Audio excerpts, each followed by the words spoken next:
Hello.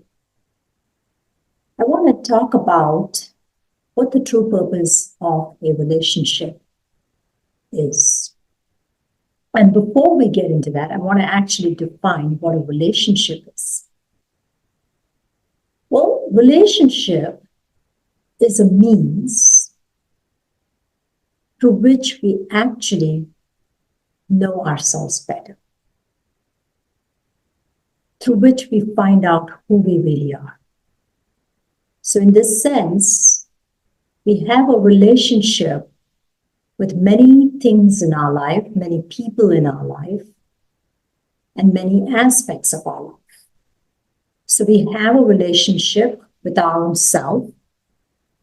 We have a relationship with others that may be platonic, that may be intimate. We also have a relationship with our surroundings, with nature, with our animals. We have a relationship with the foods that we eat. We have a relationship with the objects that we bring into our life. Because everything really has an energy attached to it. And so the energetic exchange is what a relationship is all about.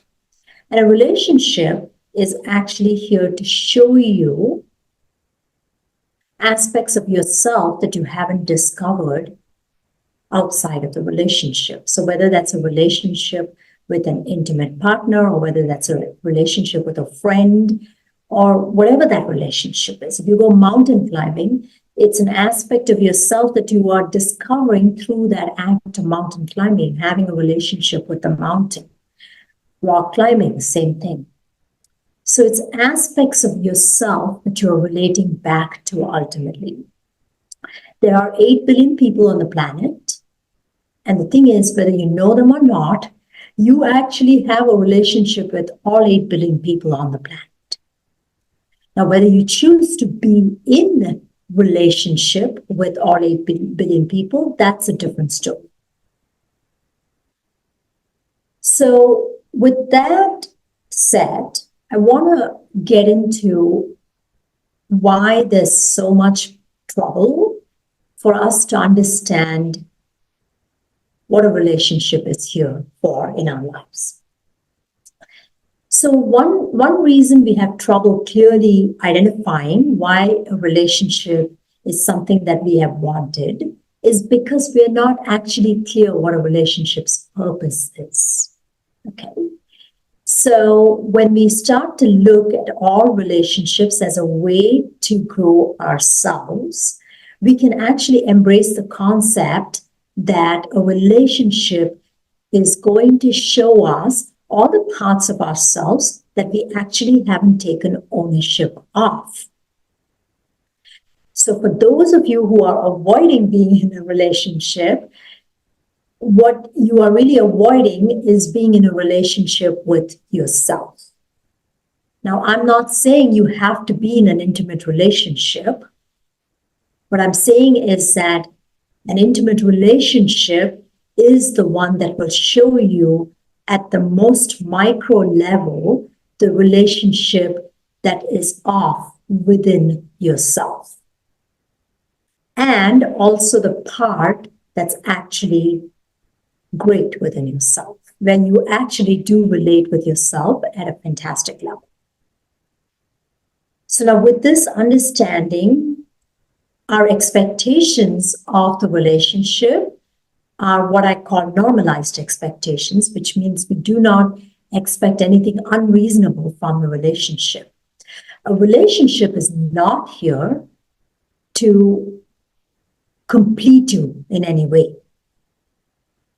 Because if you go into a relationship with the attitude of it needs to complete me, the mindset is you are actually not complete. Okay? But however, if you actually differentiate and say a relationship is actually here to understand that, here to help me understand that I am actually complete, you are not defined by the relationship, but you understand that the relationship will help you to see aspects of yourself that you have pushed away and said, I'm not going to own this part of me, or I haven't seen this part of me. I don't believe in this part of me. That gets me to the next part, which is there are 4,600 traits. There's a little bit more than 4,600 traits, but let's just say there are 4,600 traits, and every human being on the planet possesses all of the traits. So when you come into a relationship and you bump heads, it's usually because you are disowning a trait that the universe is calling you to own, calling on you to own. So taking this mindset of the relationship is just a channel through which I'm going to know myself better, you can now start to own your traits, all the traits that are in every human being, all 4,600 traits. And you can start to actually rest in the knowing that if you have all 4,600 traits, everybody else in the planet also has all the 4,600 traits. So nothing is missing in you or anybody else. However, for those of you who are on the conscious path, you are perhaps a little bit more aware of some of these ideas and concepts than maybe the percentage of the population that is not into consciously developing and doing the work. But now I want you to frame this up, because if everybody on the planet were doing all of the conscious work, do you really believe there'll be anything for you to grow? Well, I would reckon not, because they won't show you aspects of life that you have not yet owned. Therefore, they are as important in the puzzle as you are. So that should help you to level set and not go into any situation with a spiritual ego. Spiritual ego is not the place from which we actually learn and grow. It's a place from which we actually cut our growth back. So now from there, I want you to, just think about the relationship, what the relationship is showing, and the purpose of a relationship, what it is truly, and step out of the constructs of the ego. When you start to step out of the egoic constructs, and when you start to own the parts, the relationship will not complete you, but it'll help you to feel abundant and rich inside and thriving on the inside. So this is ultimately the purpose of any relationship, and especially the intimate relationship. So the fundamental belief shift you must have is that a relationship actually enriches your life. It actually allows your life to flourish and thrive. And when you go in with this mindset, you're not going to avoid the challenges in the relationship. Because those people who say, I don't want to be in a relationship, are usually the ones that are challenged in the relationship, and they want to avoid the challenges in the relationship.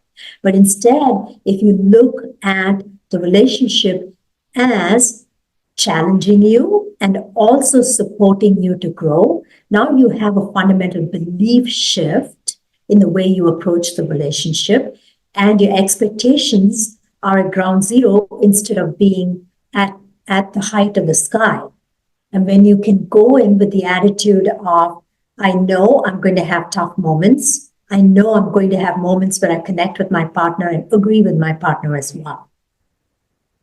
And with this mindset, when you can lower your expectations and get them back to ground zero and not go into states of elation or depression, as I call it, you can actually look at the relationship for what it is. You can also bring in the other person into your life for what they are, for who they are.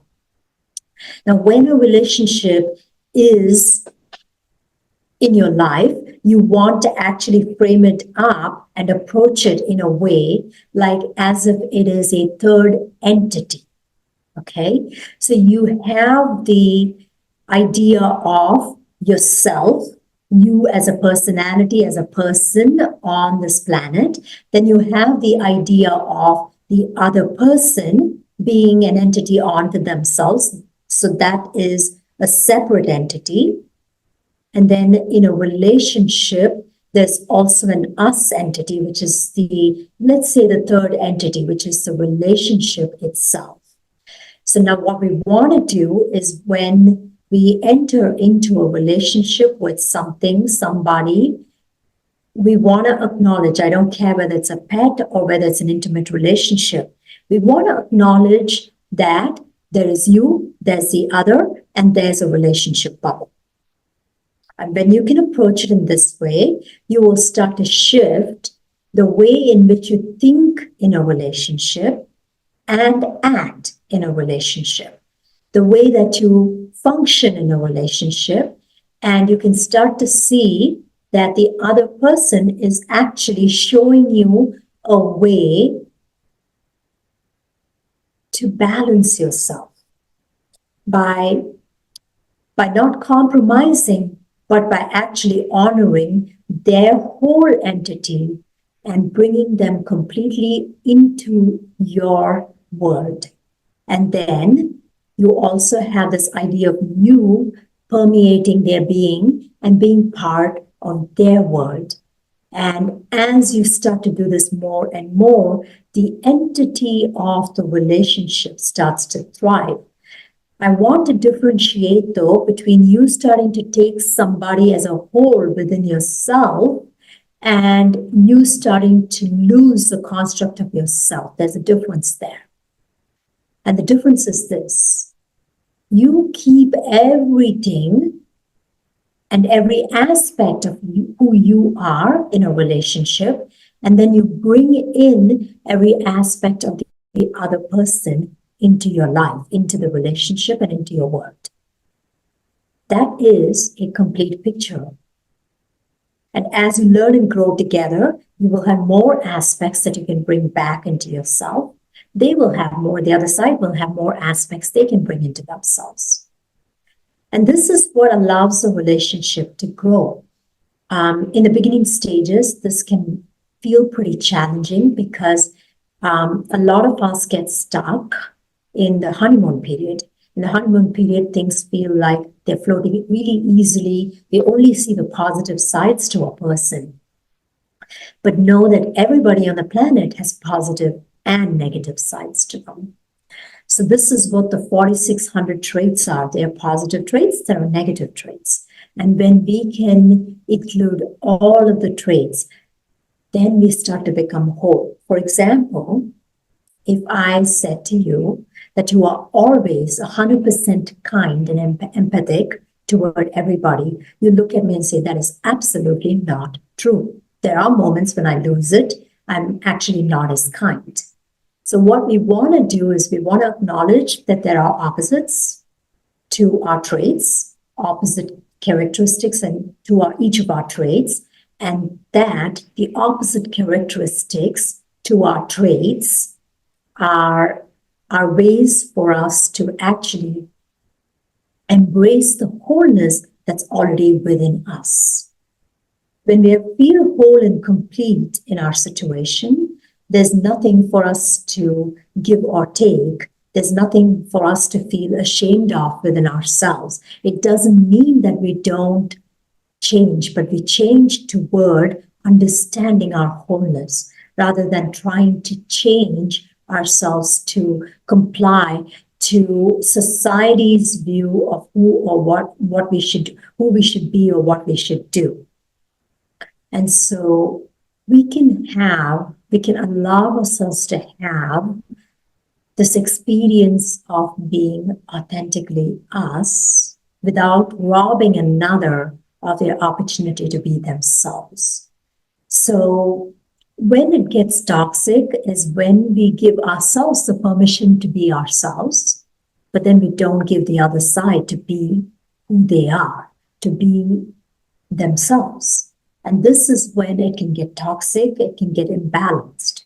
So this is what we want to watch. If we want to be acknowledged and accepted for who we are, then we must be willing to acknowledge and accept the other side for who they are.